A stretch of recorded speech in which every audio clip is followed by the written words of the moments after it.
check.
Hey, welcome to my channel, everybody. Just going through some things here. I'm going to do a little ExpressLRS tips. So I have a video that I've done, and this video was kind of a beginner's guide to ELRS. So it kind of goes through. It's not specific to the Radio Master Zorro by any means. It's kind of like wiring and all the things that you kind of go through in ELRS, like all the steps necessary. Now, I'm kind of doing a continuation on this live stream to kind of go through some of the settings that I didn't cover, and then some of the things that I've learned along the way. I've ran into some problems, some issues that I've dealt with helping out somebody else, and that's kind of what this live stream is basically for, is to go over all of that. And then, so we're going to go through kind of all this information. I'm going to do like a subscriber highlight question and answer that, and then I'll open it to Q&A, and that's what this live stream is going to be about. So stay tuned. So first of all, quite a bit of information in this video. You can see it's 52 minutes long, and in the description I actually broke out timelines, so when I covered certain information you can go directly to that timeline in case you already know what's going on. So some of the issues that I've ran into, just when you think you're ready to go, you're not. So some of the things that I've kind of come across, first of all, things are different with 332 ELRS. They have a compressed folder. I wasn't aware of it, but you cannot take the contents out of that folder. I know, like when I was doing the test for the live stream before, I kind of went over some of this other stuff. But the bin folder is what you're actually going to go after, so don't unpack the contents. It kind of messes up things. The other thing is old receiver firmware. So if you have an older quad you purchased off Facebook Marketplace, or something of that nature, or it has an older version of firmware on it, you can't flash it to the newest firmware. You'll have like errors and stuff like that. So the thing is, you want to go to ELRS 252. So flash 252 and then flash it to the newest firmware, and it should go. And if it doesn't, you'll have to go through the bypass, so Betaflight bypass, or through the USB. So that's kind of something to look at during the flashing errors. The other thing is, some of the partitions aren't met correctly, so there's kind of new stuff I'm still learning about, and that has a lot to do with your TX more than the receiver. So some of these things, as far as flashing, you can run the Betaflight pass-through to kind of correct some of these things. Now keep in mind, as I've said, this is a continuation of this video, so I'm working with racing, I'm working with freestyle, Wi-Fi transmission, so doing a Wi-Fi connectivity for updating the firmware and everything. That's kind of where this comes into play. So some of the software firmware, those are some of the things to think about. And then also, there's so many different receivers. So I'm on Facebook, and I don't know, I imagine that everybody here on the channel knows that I'm Scooter Pie on Facebook. So on Facebook, I'm kind of going around, I'm seeing some issues where people are, just having some telemetry loss, telemetry recover, other types of issues. I thought I might bring this point up. You look at this receiver here. This is a beta FPV receiver and has a single antenna that's basically built into a thin ceramic block on the receiver. So most of all the receivers that I've found, and there's a lot of them, so I've got a couple of variations up here, but they transmit that telemetry at 10 milliwatts. So you can imagine if you have this receiver buried in a carbon fiber frame, trying to do long range with it, probably not going to work out so well. This little antenna going through all the noise and interruption of the quad, the EMF coming off the ESCs, you can, imagine 10 milliwatts is probably not going to suffice. So you're going to have telemetry loss, telemetry recovered just from the hardware. There are receivers out there like this one that has a 50 milliwatt output. So that telemetry data coming from the receiver to your transmitter, that 50 milliwatt will make a significant difference. So just keep that in mind, some of the different hardware out there. Now for me, for racing and even for freestyle, local laws that I have around me, it's basically you can't fly beyond your ability to see your quad. So I'm not too worried about it. I run EP1s and RP1s. That's the other thing about, some of the newer receivers have, different makeup inside for the firmware. In the link in my description, I'm going to have ELRS's site so you can go to the quick guide. So I'm getting my information from GitHub, Reddit, ELRS's website, and some Discord information I've gone through. By no means am I an expert or, I don't do any software writing. So I'm just kind of learning as I go, and, hopefully in the live stream, kind of learn more. And then also, this is an interesting thing that there's a receiver with dual chips, and this is for like Gemini. If you want to learn more about that, it's pretty interesting, especially if you're, really wanting a solid radio link, especially if you have expensive gear or if you're highly competitive in racing.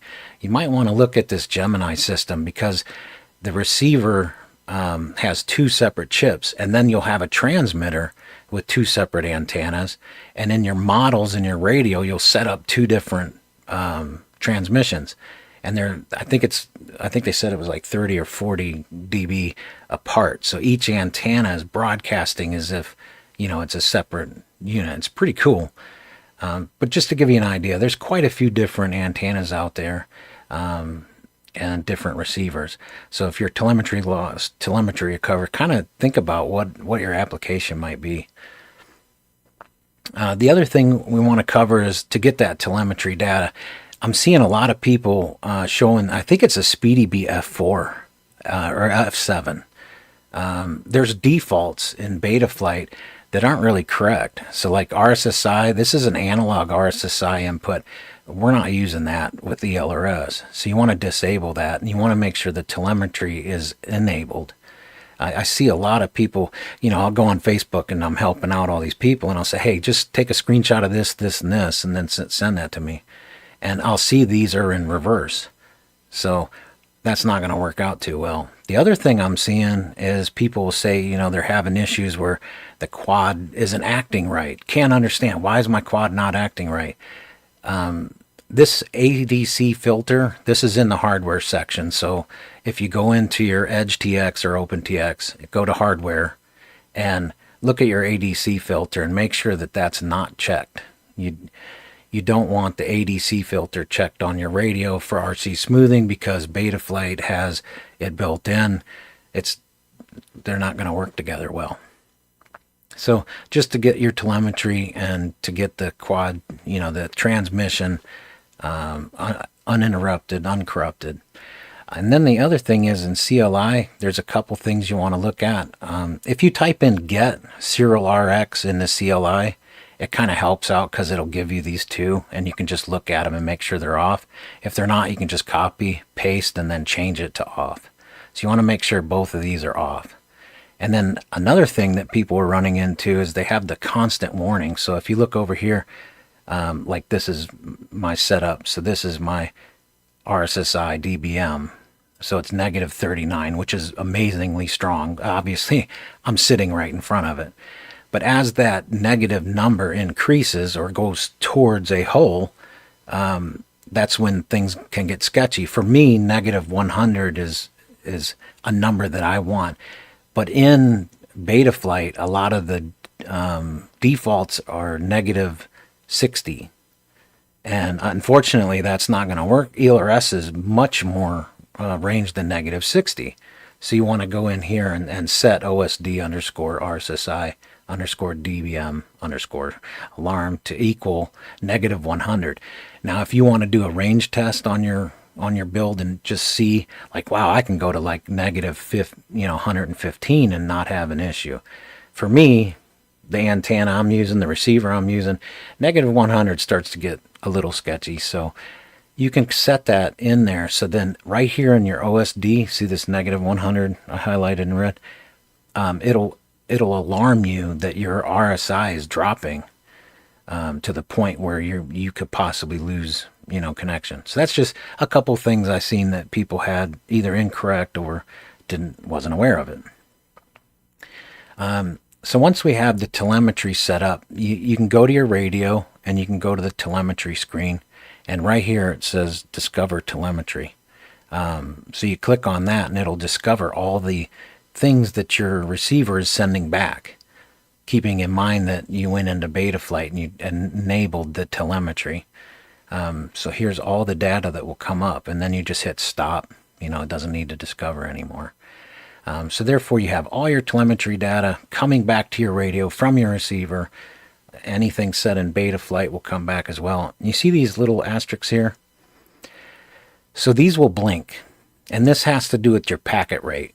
So if your packet rate is just a slow or a very few amount of packets coming back, these will blink, or they may even go on and off and on and off.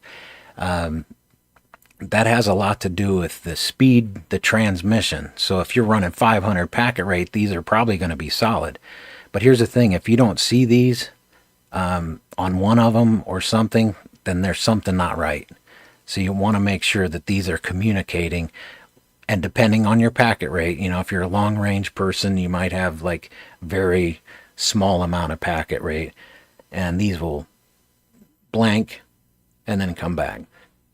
But for me, racing, these are pretty much solid all the time. And then once you get your telemetry data set up, you want to set some alarms so that your radio will say, you're having issues with telemetry. So these numbers default are incorrect. You want to set it to 20 and 50. So 20 here and then 50 here. So that would be more acceptable. That's what ELRS's website, and I watched like an hour live stream, and that was brought up too. So once everything's kind of set up, we can go into our ExpressLRS script.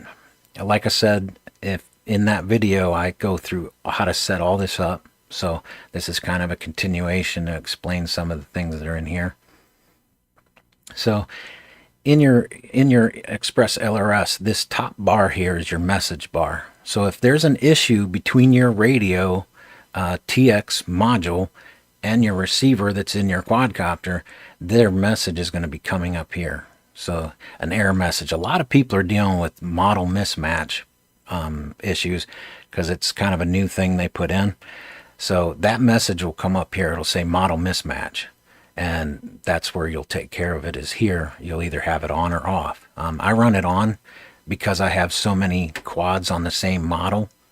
And if I forget to unplug one, I don't want to have issues. The other reason you're going to use it is if you have a single model with different settings, you can have that come up. But it's nice because the radio lets you know, like, hey, you still are plugged into that receiver, so that it makes you aware of it. So that's why I run it. But that message will come up in here. So that's your message board. And then packet rate. So I'm running 500 hertz. So that's 500 packets of information going from my transmitter to the receiver in a second. Quite a bit of information there. So like the QX7, I think is like 120 at best. DJI, I'm not sure. Like Spectrum, DJI, I think they're under 100 packet rate. So pretty amazing. And that's the thing about ELRS being open source. There's so many different things that you can do. You know, you can modify it so many different ways, and it makes kind of trouble for newer people because they just don't quite understand. And that's why I made the video, to kind of go through terminology. You know, here's where you can find this, or here's what this means. You know, that's the thing. You know, once you learn it, once you kind of do it the first time, it's really nice. I mean, I can update 5 quadcopters in like 2 minutes. It's pretty awesome. Let me see here. It's model mode.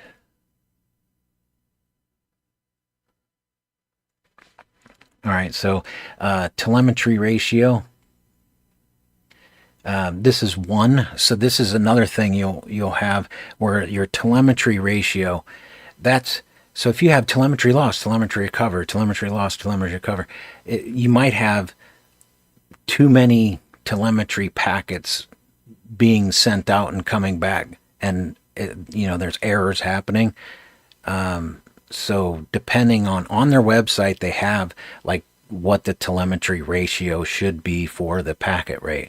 So for me, you know, freestyle and racing, I'm not really interested in having my telemetry data so fast, you know, coming back and forth. So this is 1 telemetry packet of every 128 packets that are sent.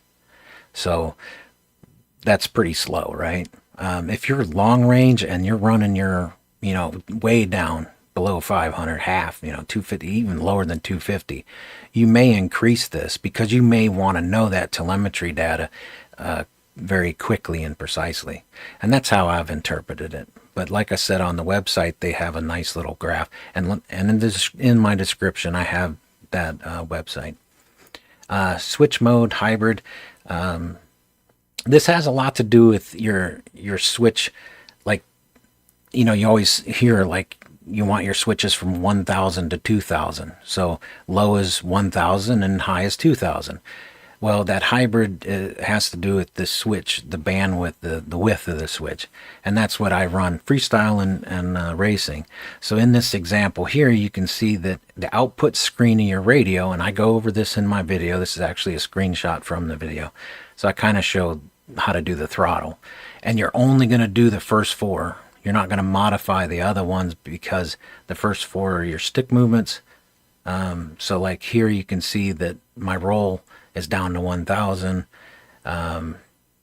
You can make sure that these aren't 988 in beta flight. You can see it in real time. You can see 988 and then 2012. So here's where you make those adjustments in real time to have your lowest stick movement and your highest stick movement equal 1,000 and 2,000. And then you can also ensure that your switches are also set up that way. I don't think I'm going to go through some of the other stuff in the live stream here as far as that's concerned, because this is quite a conversation to understand. But OGS1, just for an example, ELRS has a packet rate set up. So when we go back to learning the packet rate, your arming being on that first OGS channel is important because every single packet that goes out has that arming information. So you don't want to delay on your arming and disarming, and that's why it's important to have ELRS arm and disarm on that first OGS channel, which is channel 5. And then, so I kind of went through a little bit of the model match already, and then TX power, just something that's kind of interesting, I think people aren't taking advantage of, is especially, you know, the battery usage. If your battery is, you know, being used up pretty quick, and you look at this TX power, some of the people have had this like way up and all the time. But if you were to come over and put it on dynamic, so change this is inside the power setting, change it to dynamic, and then give it a threshold. You know, I know for me, 250 milliwatts is way more than I'm going to use. So I could put it on dynamic. So if I'm flying close to myself, it may go all the way down to 10. I think if I remember right, Happy Model Slim Pro can go down to 10 milliwatts. I know like Beta FPV has one that it'll only go down to 100. So that's something to kind of think about. And then the fan threshold, I have it come on anytime the radio is at 100 milliwatts or more. But this dynamic is neat because it changes the amount of power that it's outputting per its radio link. So as the link gets more sketchy, it puts out more power, and then it'll go up to a threshold. And I mean, you can go up to a watt, right, on some of these things. And then I just wanted to do a subscriber highlight and question. So this question came up in this video. So I do have the Super B receiver, or Speedy B, I'm sorry. I went for my rapid fire. So my rapid fire is, you know, over 5.5 years old. And it's done. So I searched out and found that, you know, obviously budget has a lot to do with it. You can't imagine this shoestring budget I do everything on. So, Toronto FPV said, do you like it more than rapid? Looks great. If you watch this video, you can kind of see it's a OVX 300 VTX with a pinch camera on a whoop in this video. So you can kind of see the reception. There are 4 of us flying. I had no issues at all. Here's the thing about this question that really kind of got me thinking and pondering. It's really difficult for me to say whether or not I like it better. You know, is the rapid fire better than the Speedy B receiver? I really can't answer that question because my rapid fire is so old. That thing has been through, I mean, spectating for hours and hours and hours. I've left my goggles on. You know, you can only imagine how many miles are on that thing. I can say that the Speedy B receiver is doing a fabulous job. It's doing really, really good. So I don't have any negatives about the Speedy B other than when I received it from shipping, they could do a little better packaging job. There was a part that was cracked in there which had nothing to do with its performance, and then the leads were like digging a hole in the box. So not a big fan of that. I'm a little particular, but so yeah, I just wanted to do a subscriber highlight and question. This is the subscriber that posted the question, and I would say if you were looking at buying a receiver module, I give this a thumbs up. I've put quite a few packs through it, and I've been to quite a few races, and especially in some sketchy environments. 10 dB attenuators are the key thing to not having too much multipath. I might do a video on them separate. Let me see here.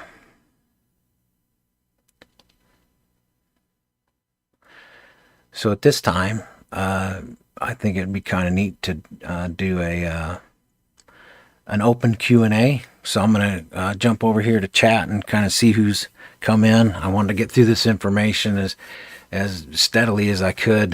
This is information that I've given in the PowerPoint was for a specific person, a friend of mine that races, and I don't know if you know it or not, but pretty much 90% of the videos that I do are for a person or a group of people. So that video or this live stream should help him get everything settled out. So let's check out the chat here and see who, oh my goodness. I've been over here rambling on. Appreciate all 14 people here. Wow, I'm surprised. It's kind of in the middle of the day here.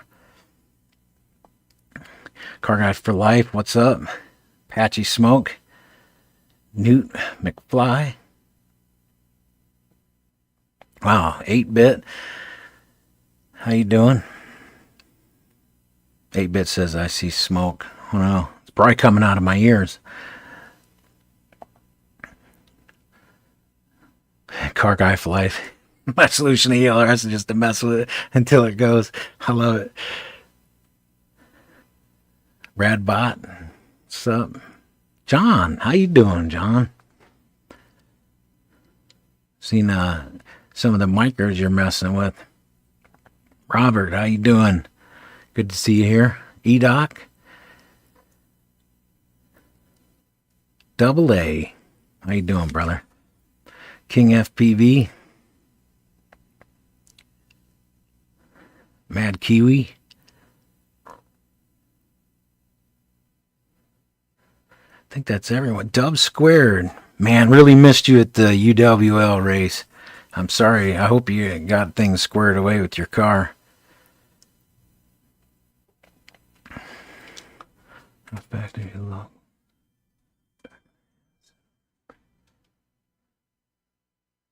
I'm just reading over some of the chat here. Let's see. Does the SpeeDV module have a spectrum analyzer mode like the rapid fire? I do believe it has a spectrum analyzer because it has a find function on it. So if you lose your quad, you can go to the find function and it gives you, you can put a patch antenna on it. So just put one patch antenna on it and then go to that window in your goggle and it will show you as you like turn around in a circle, it'll peak. It's pretty cool. You know, I should do a video about that. Wonder if people know how to use it. But yeah, EDOC, it has a spectrum analyzer in there. Thanks, Robert. I appreciate it. Props out. True racers.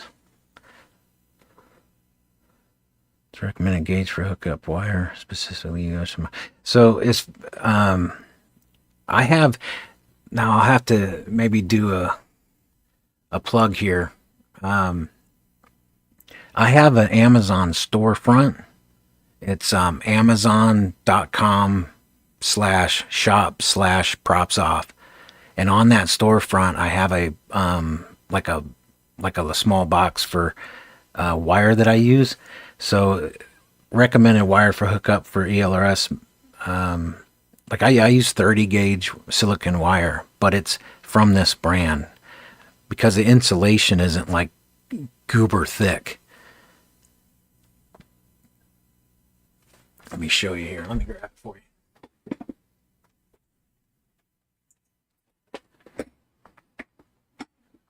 So it comes in all these different colors. It's quite a few different colors in here. And I've already gone through one of these spools. But you can see that, you know, the gauge is pretty small, but I don't know, it's kind of, some of these wires, the insulation's like really big, but there's only a tiny bit of wire in it. It's just a bunch of nonsense weight. So that's on my Amazon storefront. It's kind of cool to be able to put all that stuff that I use in one place with pictures and descriptions and everything, but just shop around because Amazon normally charges too much for stuff.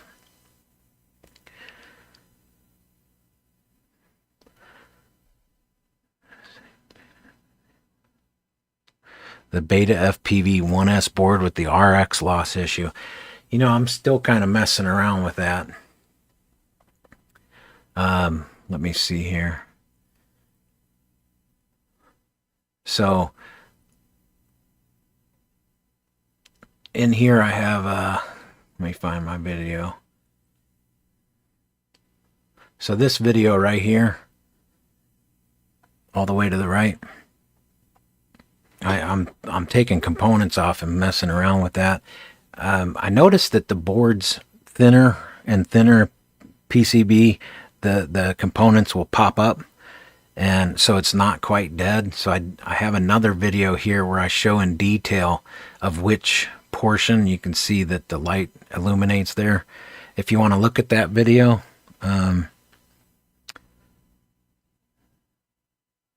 Jesse, if you want to check out this video, I show the spot exactly where it's popped loose, and this is a SpeeDB board, but it's pretty much the same scenario that I'm seeing on the other ones as well. But like I said, you know, being able to kind of remove the component or even redo it. If I show like in this video, I show a close up where you can see where it's just not, the manufacturer just didn't flow enough solder on it, so it just broke loose. ELRS, cheaper than TBS, Radbot. As far as I know, it does seem to be. And being open source, I would imagine it would be, you know, stay that way. I have never ran Crossfire personally. I've worked on gear for my friends. So it was never something that I was really interested in. I wanted to stay on the 2.4 gig platforms. So electrical benefit between 30 gauge and EDOC. Is that right? Nope, Mike. Is there an electrical benefit between 30 and 24 gauge? I guess the main thing is just the amount of current flow, but I've argued this point many times. If you know me personally, you know I have a degree in electronics and I was a field technician for like 20 years. So it's my opinion that the amount of wire that we're using in such short lengths, there's really not, the current flow issue isn't really that big of a deal. The problem I'm seeing is grounds. The ground is the issue. Let me see if I can show you here.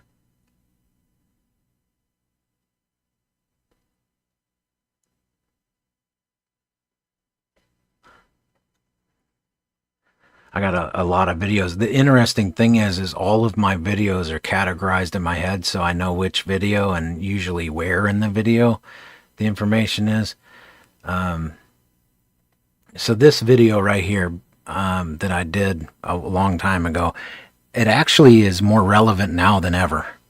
This video kind of goes through the issues where, you know, in the past we had all the components were separated, and now they're all mashed into one thing. But your ESC and your flight controller are separate, and it's just some grounding issues. So I did a lot of testing. I actually have a playlist that goes through that testing. So if you're interested in knowing more about that, but back to the point, not to drift off too far. But where is it? Right here. So this is the playlist that has all of the video issue, you know, fixes that I've done.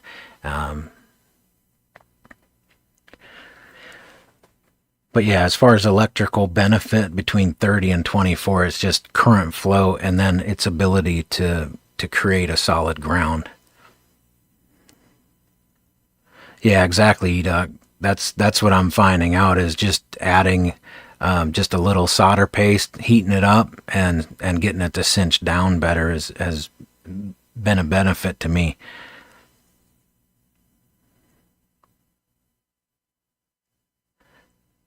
William says every wire I've hooked up has like really thick insulation. Yeah, that's the whole thing with that. I have wire that I've actually taken, like the manufacturer sends parts, and I've taken that wire away because the insulation is like 5 times that of the actual wire inside. I don't necessarily use magnet wire. Let me show you what that is in case you're not familiar.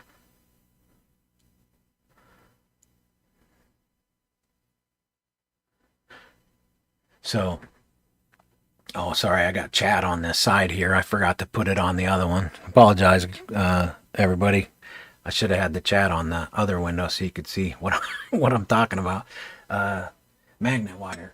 So I have like, you know, 30 gauge magnet wire. Being that it's a single wire, it breaks pretty easy if it gets moved around.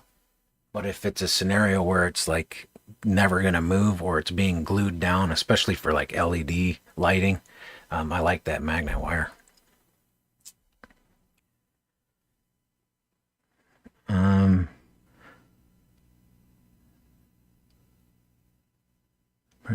going to check it out. Newt McFly. So if the multi or half duplex and inverted RX is off, OSD alarm should be set to. So that OSD alarm set to negative 100 is that is separate, basically, to just alarm in your OSD. Those are just three of the. Let me go back to it here.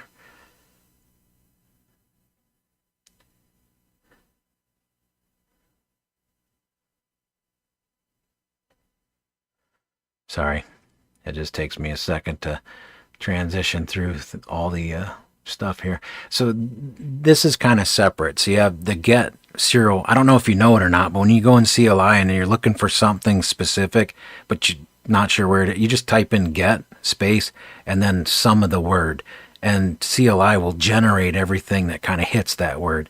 So when you type in get serial RX, it'll pull up all the serial RX snippets, right? So the half duplex off and the inverted off. So that's kind of separate. I just put this in here. This is a standalone thing, just so you don't have. Well, I see it in a lot of new people flying. I like to go on and to YouTube and type in, like FPV, and then lower it down to 1 day, and then watch all the new people that coming into the hobby that